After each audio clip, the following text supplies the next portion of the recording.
শরীর তওবা ইস্তিগফার আদায় করিয়া আল্লাহ তুমি মুনিবের শান সেই দরবার অসংখ্য গণিত মুমিন বান্দা হাজি সাহেব কারি সাহেব আলী মুলামা মাসুম বেগুনা বাচ্চেন তুলে নিয়া বাড়িঘরের মধ্যে পর্দার আড়ালে মা বোনদেরকে নিয়া আল্লাহ তুমি মুনিবের শান সেই দরবারে ভিখারির বেশে আমরা হাত বাড়াইছি আল্লাহ রব্বুল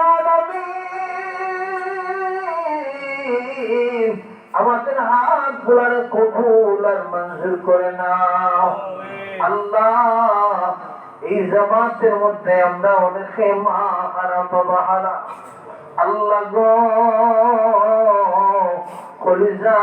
টুকরা মধ্যে গানের কবুল রে জান্নাতের বাগান বানায়া দাও।